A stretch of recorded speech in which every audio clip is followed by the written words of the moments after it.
Hello all, and welcome to today's Torah portion. Before we get started, I'm going to say our customary blessings. Blessed art thou, Lord our God, King of the universe, who has sanctified us with his commandments and commanded us to engross ourselves with the words of Torah. Please, Lord our God, sweeten the words of your Torah in our mouths and in the mouths of all your people Israel. May we and our offspring and the offspring of your people, the house of Israel, may we all together know your name and study your Torah. For the sake of fulfilling your desire, blessed are you, Lord, who teaches Torah to his people Israel. Blessed are you, Lord our God, King of the universe, who chose us from all the nations, and gave us the Torah. Blessed are you, Lord, giver of the Torah. May the Lord bless you and keep watch over you. May the Lord make his presence to enlighten you, may be kind to you. May the Lord bestow favor on you and grant you peace. Shalom.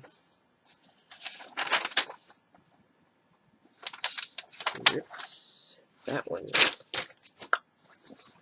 Alright.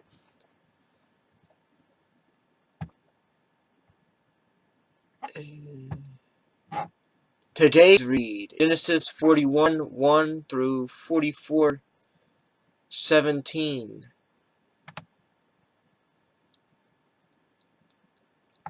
After 2 whole years, Pharaoh dreamed that he was standing by the Nile, and behold, there came out of the Nile 7 cows, attractive and plump. And they fed in the reed grass, and behold, 7 other cows, ugly and thin, came up out of the Nile after them, and stood by the other cows on the bank of the Nile, and the ugly, thin cows ate up all the 7 attractive, plump cows. And the Pharaoh awoke, and he fell asleep and dreamed a second dream. And behold, 7 ears of grain, plump and good, were growing on one stalk, and behold, after them sprouted 7 ears, thin and blighty by the east wind. And the thin ear swallowed up the 7 plump ears, and the Pharaoh awoke, and behold, it was a dream. So in the morning his spirit was troubled, and he sent and called for all the magicians of Egypt and all its wise men. Pharaoh told them his dreams, but there was none who could interpret them to Pharaoh. Then the chief cupbearer said to Pharaoh, I remember my offenses today. When Pharaoh was angry with his servant, and he put me and the chief baker in custody in the house of the captain of the guard, we dreamed on the same night, he and I, each having a dream with its own interpretation. A young Hebrew was there with us, a servant of the captain of the guard. When we told him, he interpreted our dreams to us, giving an interpretation to each man according to his dream, and as he interpreted to us, so it came about. I was restored to my office, and the baker was hanged.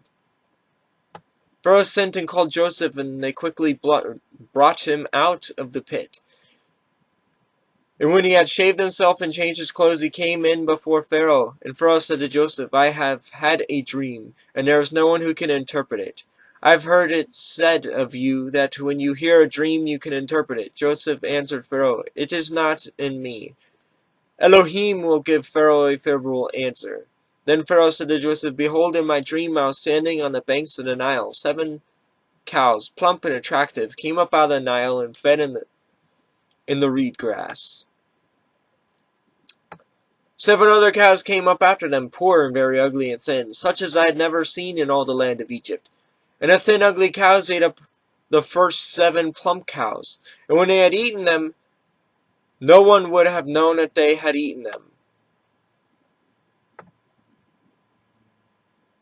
for they were still as ugly as in the beginning. Then I woke. I also saw in my dream 7 ears growing on one stalk, full and good. 7 ears withered, thin, and blighted by the east wind, sprouted after them. And the thin ears swallowed up the 7 good ears. And I told it to the magicians, but there was no one who could explain it to me. Then Joseph said to Pharaoh, The dreams of the Pharaoh are one. Elohim has revealed to Pharaoh what he is about to do. The 7 good cows are 7 years, and the 7 good ears are 7 years. The dreams are one. The 7 lean and ugly cows that come up after them are 7 years, and the 7 empty ears blighted by the east wind are also 7 years of famine. It is as I told Pharaoh. Elohim has shown to Pharaoh what he is about to do. There will come 7 years of great plenty throughout all the land of Egypt, but after them will arise 7 years of famine. And all the plenty will be forgotten in the land of Egypt. The famine will consume the land, and the plenty will be unknown in the land by reason of the famine that will follow. For it will be very severe. And the doubling of Pharaoh's dreams mean that the thing is fixed by Elohim. And Elohim will shortly bring it about. Now therefore let Pharaoh select a discerning and wise man, and set him over the land of Egypt. Let Pharaoh proceed to appoint overseers over the land, and take 1/5 of the produce of the land of Egypt during the 7 plentiful years, and let them gather all the food of these good years that are coming, and store up the grain under the authority of Pharaoh for food in the cities, and let them keep it. That food shall be a reserve for the land against the 7 years of famine that are to occur in the land of Egypt, so that they may not perish through the famine. The proposal pleased Pharaoh and all his servants, and Pharaoh said to his servants, "Can we find a man like this in whom is the spirit of Elohim?" Then Pharaoh said to Joseph, "Since Elohim has shown you all this, there is none so discerning and wise as you are. You shall be over my house, and all my people shall order themselves as you command. Only as regards to the throne will it be greater than you." And Pharaoh said to Joseph, "See, I have set you over all the land of Egypt." And Pharaoh took his signet ring from his hand and put it on Joseph's hand, and clothed him in garments of fine linen, and put a gold chain about his neck. And he made him ride in his second chariot, and they called out before him, "Bow the knee." Thus he set him over all the land of Egypt. Moreover, Pharaoh said to Joseph, "I am Pharaoh, and without your consent no one shall lift a hand or foot in all the land of Egypt." And Pharaoh called Joseph's name Zaphenath-Paneah. And he gave him in marriage Asenath, the daughter of Potiphar, priest of On. So Joseph went out over the land of Egypt.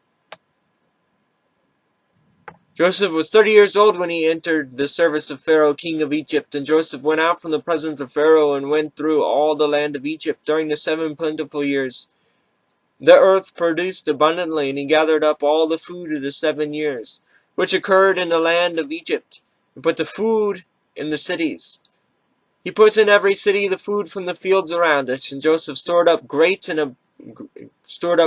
in great abundance, like the sand of the sea, until he ceased to measure it, for it could not be measured. Before the year of famine came, 2 sons were born to Joseph.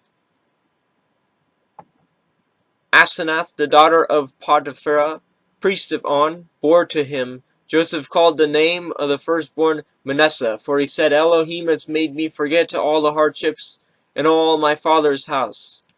And the name of the second was called Ephraim, for Elohim had made me fruitful in the land of my affliction. The 7 years of plenty that occurred in the land of Egypt came to an end, and the 7 years of famine began to come, as Joseph had said. There was famine in all the lands, but in all the lands of Egypt there was bread. And when all the land of Egypt was famished, the people cried to Pharaoh for bread, and Pharaoh said to all the Egyptians, "Go to Joseph. What he says to you, do."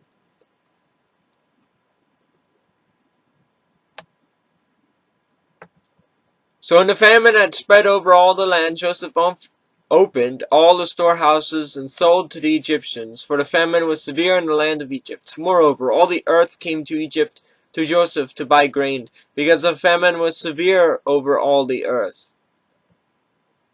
When Jacob learned that there was grain for sale in Egypt, he said to his sons, "Why do you look at one another?" And he said, "Behold, I have heard that there is grain for sale in Egypt. Go down and buy grain for us there, that we may live and not die." So 10 of Joseph's brothers went down to buy grain in Egypt.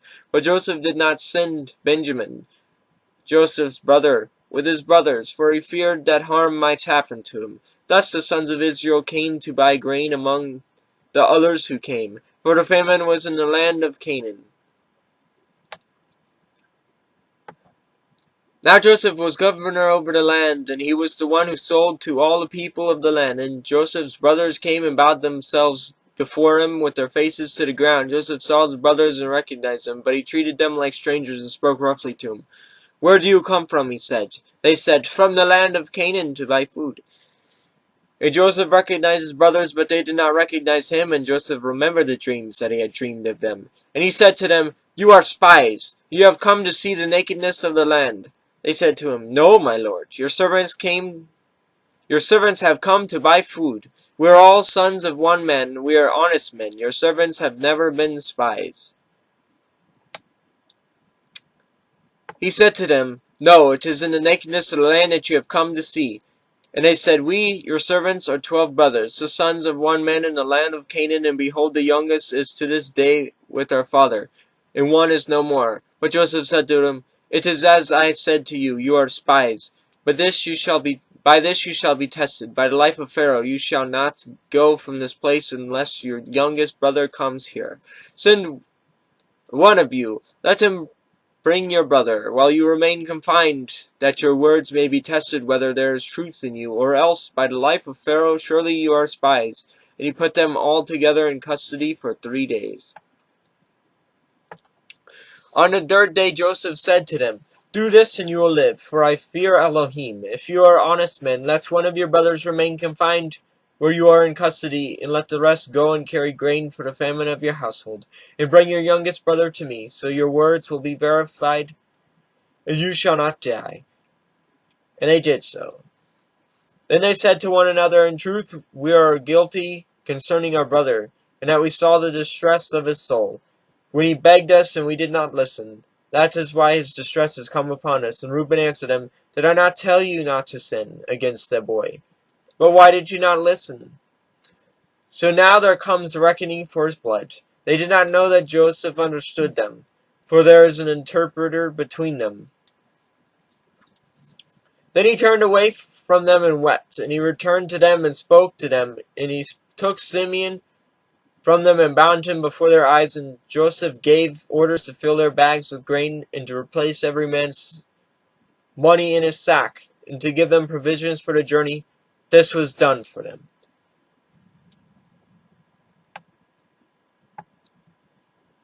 Go down.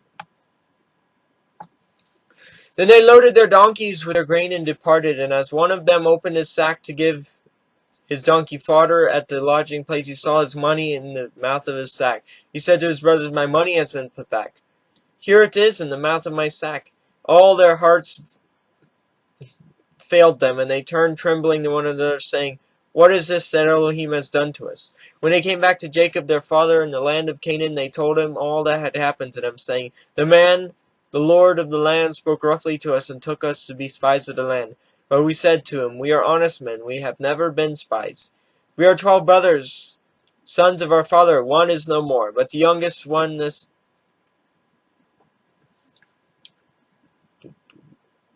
"And the youngest is this day with our father in the land of Canaan."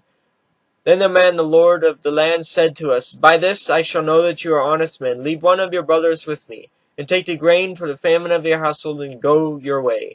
Bring your youngest brother to me. Then I shall know that you are not spies, but honest men. And I will deliver your brother to you, and you shall trade in the land." As they emptied their sacks, behold, every man's bundle of money was in his sack. And when they and their father saw their bundles of money, they were afraid. And Jacob their father said to them, "You have bereaved me of my children. Joseph is no more, and Simeon is no more. And now you would take Benjamin. All this has come against me." Then Reuben said to his father, "Kill my 2 sons, if I do not bring him back to you. Put him in my hands, and I will bring him back to you." But he said, "My son shall not go down with you, for his brother is dead, and he is the only one left. If harm should happen to him on the journey that you are to make, you would bring down my gray hairs with sorrow to Sheol."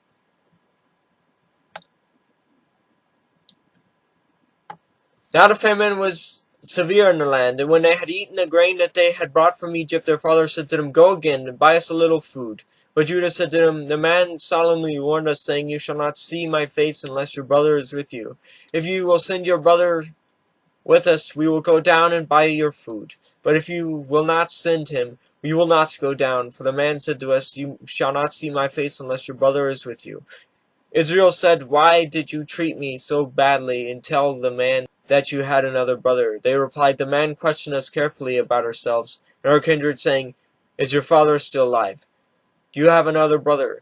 We have told him what we told him was in answer to these questions.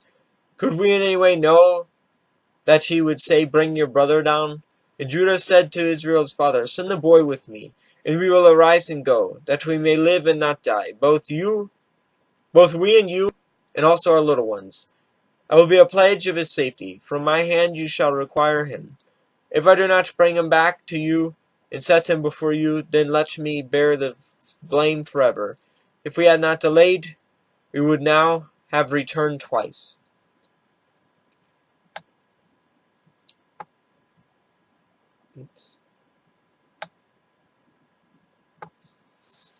Then their father Israel said to them, If it must be so, then do this. Take some of the choice fruits of the land in your bags, and carry a present down to the men, a little balm and a little honey, gum, myrrh, pistachio nuts, and almonds. Take double the money with you. Carry back with you the money that had been returned in the mouth of your sacks. Perhaps it was an oversight. Take also your brother, and arise, go again to the man. May Elohim Almighty grant you mercy before the man, and may he send you back your other brother and Benjamin. As for me, I am bereaved of my children. I am bereaved. So the men took his present, and they took double the money with them. And Benjamin, they arose and went down to Egypt and stood before Joseph.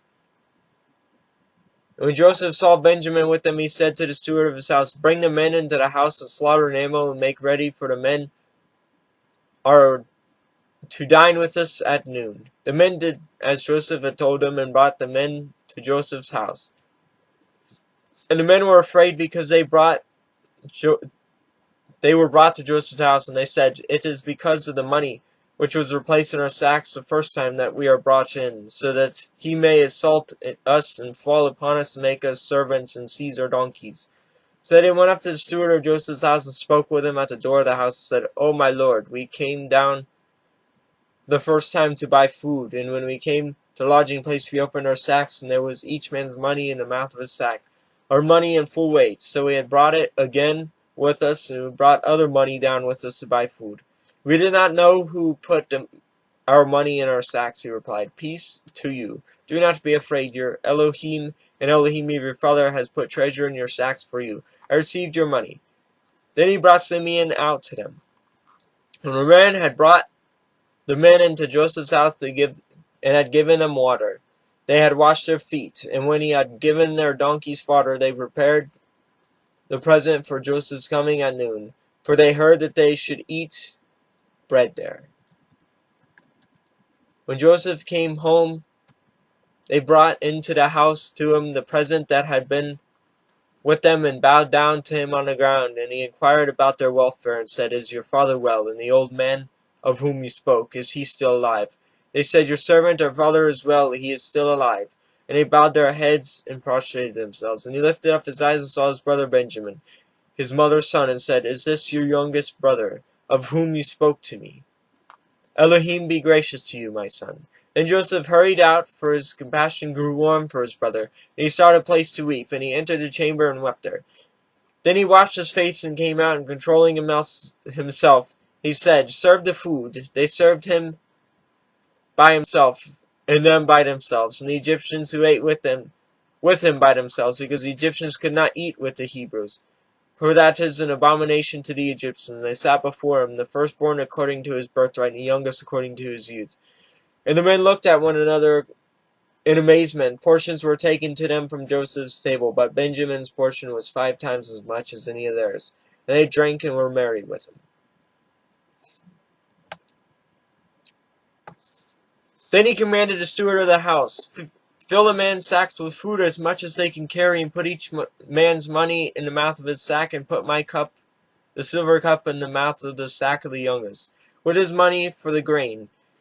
And he did as Joseph told him. As soon as the morning was light, the men were sent away with their donkeys. They had gone only a short distance from the city. Now Joseph said to his steward, Up, follow after the men, and when you overtake them, say to them, Why have you repaid evil for good?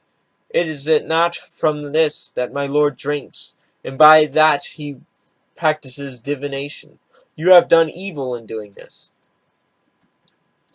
When he overtook them, he spoke them these words. They said to him, "Why does my lord speak such words as these? Far be it from your servants to do such a thing. Behold, the money that we found in the mouths of our sack was brought back to you from the land of Canaan. How then could we steal silver or gold from your lord's house? Whichever of your servants is found with it shall die, and we also will be my lord's servants." He said, "Let it be as you say. He who is found with it shall be my servant, but the rest of you shall be innocent." Then each man quickly lowered his sack to the ground, and each man opened his sack, and he searched, beginning with the eldest and ending with the youngest. And the cup was found in Benjamin's sack, and they tore their clothes, and every man loaded his donkey, and they returned to the city. When Judah and his brothers came to Joseph's house, and he was still there, they fell before him to the ground, and Joseph said to them, "What deed is this that you have done? Do you not know that a man like me can indeed practice divination?" And Judah said, "What shall we say to my lord? What shall we speak? Or how can we clear ourselves? Elohim has found out the guilt of your servants. Behold, we are my lord's servants, both we and he also, in whose hand the cup has been found." But he said, "Far be it from me that I should do so. Only the man in whose hand the cup was found shall be my servant. But as for you, go up in peace to your father." Blessed art thou, Lord our God, King of the universe, who gave us the Torah of truth and set everlasting life in our midst. Blessed art thou, O Lord, giver of the Torah. Shem Yeshua. Amen.